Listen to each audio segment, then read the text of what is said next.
iOS 12 যা পুরাতন ফিচারকে আরও নতুন করে রিপ্রেজেন্ট করেছে এবং তার সাথে যুক্ত করেছে আরও কিছু নতুন ফিচার। আজকে আমাদেরকে ভিডিওতে দেখাবো iOS 12 এর কিছু টিপস অ্যান্ড ট্রিক্স। সবসময়ের মতো আপনাদেরকে আমার চ্যানেলে আবারও স্বাগত। আমি আপনাদের সাথে থাকবো অর্ঘ্য।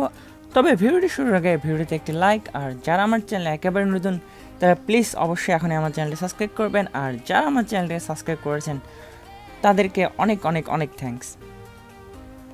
আপনারা হয়তো আপনার আইফোনে অনেকগুলো অ্যাকাউন্ট ইউজ করেন, যেমন ধরুন ফেসবুকে 2-3টা অ্যাকাউন্ট কিংবা হোয়াটসঅ্যাপ, জিমেল। iOS 12 এর একটি বড় সমাধান রয়েছে, সেটি হলো আপনাদের কোনো ফিঙ্গারপ্রিন্ট কিংবা আপনাদের যে ফেস আনলকের সিস্টেমটি থাকে সেটির মাধ্যমে আপনাদের পাসওয়ার্ডটি অটোফিল হয়ে যাবে। আর এর ফলে আপনার সময় বাঁচবে এবং আপনাদেরকে যে কোনো অ্যাকাউন্টে বারবার লগ ইন করার জন্য বারবার পাসওয়ার্ড ইনপুট করতে হবে না। আর আপনারা যদি সেট আপ করতে চান তাহলে আপনাদেরকে প্রথমে সেটিংয়ে যেতে হবে।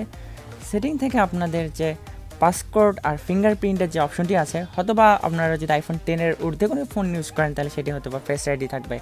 আপনারা সেখানে আপনাদের ফোনের পাসওয়ার্ডটি ইনপুট করবেন। তারপরে হচ্ছে আপনার যে অটোফিল পাসওয়ার্ড অপশনটি যে অফ থাকে সেটি আপনার টার্ন অন করে দেবেন। এর ফলে আপনারা দেখতে পারবেন যে আপনাদের যখন কোনো অ্যাকাউন্টে লগ ইন করার প্রয়োজন হবে তখন আপনার যদি হোম বাটনটি একবার প্রেস করেন তাহলে সে সাইটটিতে অটোমেটিক্যালি লগ ইন হয়ে যাবে। iOS 12-এর আরেকটি ট্রিক্স হলো, আপনারা হয়তোবা কোনো অ্যাপ ওভারটাইম ইউজ করে ফেলেন, অর্থাৎ আপনারা চাচ্ছেন যে আপনি সেটি আধা ঘন্টা ইউজ করতে চান কিন্তু আপনারা সেটি অনেক বেশি ইউজ করে ফেলেন।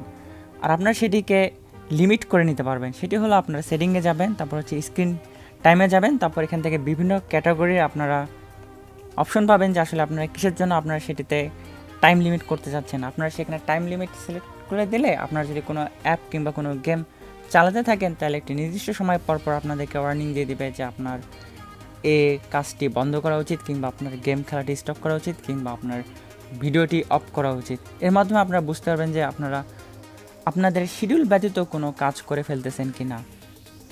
এবার আপনাদেরকে কিবোর্ডের একটি ট্রিক্স দেখাবো। আপনারা হয়তোবা আপনাদের আইফোনের কিবোর্ডটিকে ট্র্যাকপ্যাড হিসেবে ইউজ করেন, তবে কিন্তু এবার আপনাদের যে কিবোর্ডটি রয়েছে সেটি কিন্তু অনেক বেশি ফাস্ট, অনেক বেশি স্মুথ হয়ে গেছে।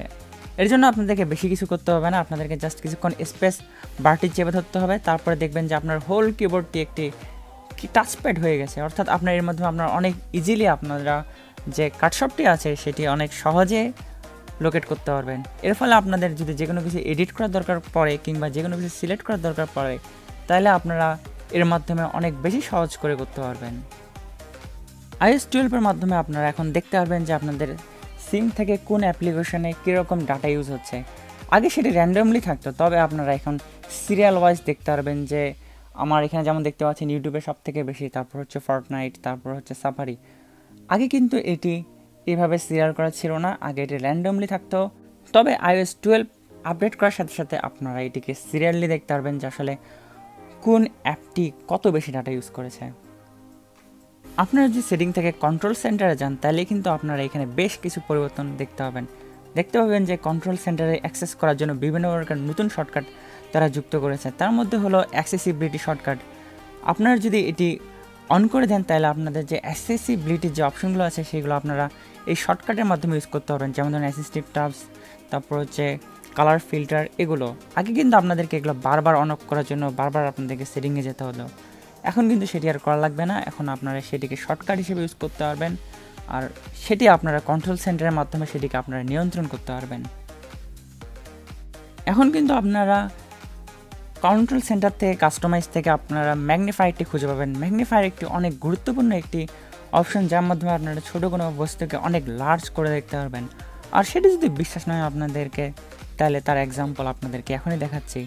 আর আপনারা যদি ভালো করে খেয়াল করেন আপনারা একদমই অবাক হয়ে যাবেন যে এই ম্যাগনিফায়ার কী না করতে পারে। অনেক ছোট ছোট ডিটেলকে অনেক ভালো করে দেখায়, যেমন ধরুন কোরাই 7-এর পাশে যে সার্কিটের ডিজাইনটি আছে কিংবা কিবোর্ড, আপনি যদি সেগুলো জুম করে ভালো করে দেখেন তাহলে দেখতে পারবেন যে আপনারা এই ম্যাগনিফায়ারের মাধ্যমে সূক্ষ্ম ধুলোকণাগুলোও দেখতে পারবেন।